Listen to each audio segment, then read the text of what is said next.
মাছগুলো আনা হয়েছে, ইলিশ আর পাবদা। একটু হলুদ দিচ্ছি, যেহেতু ইলিশ মাছে বেশি হলুদ লাগে না। দাদা কিন্তু ভাত দাপের কাজটা করে দেয় আমার রান্না। নুন হলুদটা মাখিয়ে মাছটাকে ধুয়ে দিয়ে দিই। দাদা কিন্তু সংসারে অনেক হেল্প করে, জানি না অন্য বাড়িতে কেউ করে কিনা, কিন্তু সত্যি দাদা অনেক হেল্প করে, নাহলে আমি একা হাতে করতে পারতাম না। আমি কুটনোগুলো কেটে নিচ্ছি, দাদার দিকে মাছ এনে, আসলে মাছের রক্তটাও আমি দেখতে পাই না, আমার খুব শরীর খারাপ লাগে। যখন এই কাজটাকে এগিয়ে রাখে। হয়ে গেছে এখানে মাছ ধোয়া, এরপরে রান্নাটা পরে করছি। এখন মাছগুলো তো সব বাঁচা হয়ে গেছে, মাছগুলো দেখেছিলাম দাদা এনেছিল, দাদা বেছেও দিয়েছে। মাছগুলো আগে করে নেবো, নাহলে মাছ বেশিক্ষণ বাইরে রাখলে না নষ্ট হয়ে যায়, ফ্রিজে রাখলে ঠান্ডা হয়ে যায়, তাই এগুলো ভেজে নেবো। ভীষণ তেল ছিট করছে, সেই জন্য আমি দূরে থেকে কি যে ভয় করছে। আচ্ছা, মাছগুলো আস্তে আস্তে ভেজে নিই। আর অনেকগুলোই মাছ এনেছে, আমি একসঙ্গে, আমাদের যেহেতু বেশি মাছ খায় না, সেই জন্যে আগে কমপ্লিট ইলিশগুলোকে পরে ভাজবো। ইলিশে এত হলুদ দিয়েছে, এত হলুদ দিতে নেই, আমি ঢেলে দিয়েছিলাম, আসলে বেশি হয়ে গিয়েছিলো তাই। কি ফটফট করে ফাটছে গো।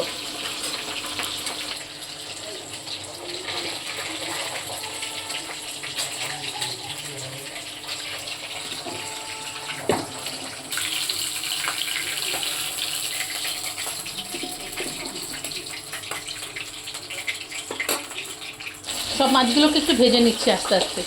এই মাছগুলো রেখে দেবো, এটা কালকে করবো। রান্নাটা করে ভালোবেসে যাই পরিবেশন করবো, সেটাই খেয়ে নেবো। আর একটু ঘুরিয়ে ঘুরিয়ে করতে একই আইটেম। হ্যালো এভরিওয়ান, নিশ্চয়ই ভালো আছেন, আর সবাই নিশ্চয়ই এইসবগুলো খান আমি যেগুলো দেখাচ্ছি, কিন্তু তবুও হয়ে গেছে। সব মাছ কটা ভাজা হয়ে গেছে।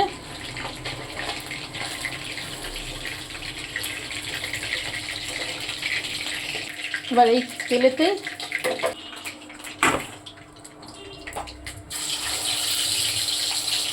একটু ভেজে নেবো, কেন এতগুলো তো রাখবে না। প্রচুর হলুদ পড়েছে, ইলিশ মাছে হলুদ চলেই না।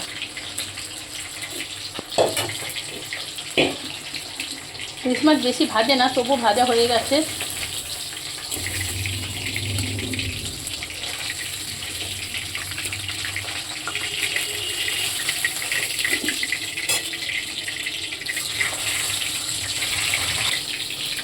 এবার এতটা তেল রয়েছে, তেল লাগবে না, সেই জন্য একটু তেলটা কমিয়ে রাখছি আগে।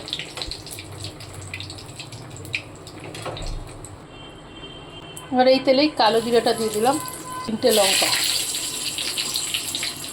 লঙ্কাটা বেশি ভাজবো না, কাঁচা কাঁচা থাকবে। আর বেগুন দিয়ে দেবো।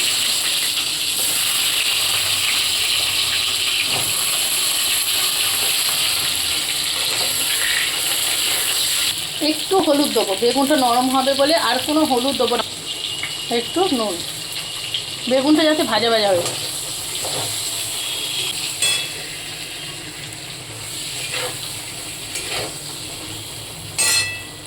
ইলিশ মাছ আর কিছু চলে না, তবে আর একটু বর্ষা টর্ষা পড়লে তখন ইলিশের মাছটাতে বেশি ভালো ভালো।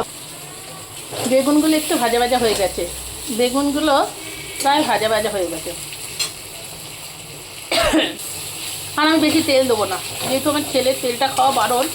যদি বাড়ির সকলে সুস্থ থাকে তাহলেই তো খেতে মজা। হয়তো আমি আমার স্বাদে খাবো, কিন্তু লোকগুলো অসুস্থ থাকবে, সে খেয়েও আনন্দ নেই। এবার একটু জল দিই। এতে জিরে দেওয়ার দরকার হয় না, আমি তবে একটু জিরের গুঁড়ো দিচ্ছি। আর একটু নুন আর একটু দিলাম, যেহেতু মাছে দেওয়া ছিল, বেগুনে দেওয়া। প্রথমে মনে করছিলাম হলুদ দেবো না, কিন্তু একটু সাদা সাদা লাগছে, তাই একটু হলুদ দিয়ে দিলাম অল্প অল্প করে। ইলিশ মাছে যেহেতু নিজের নিজের গন্ধ থাকে, তাই হলুদটা চলে না, তাই হলুদের গন্ধে নষ্ট হয়ে যায়, তাই ধনে পাতা বলুন কিছুই চলে না, তাও একটু দিলাম। আর নামানোর আগে একটু তেল, ওই যে ওখানে তুলে রেখেছিলাম বাটিতে, তার থেকে একটু তেল দিয়ে দেবো। আর মাছটা দেবো, একটু সেদ্ধ হয়ে নিক।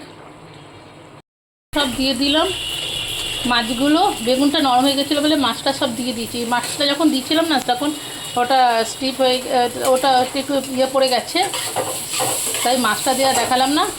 মাছটা দিয়ে দিয়েছি। এবার ওপর থেকে এই যে মাছ ভাজার তেলটা আছে একটুখানি দেবো, বেশি দেবো না।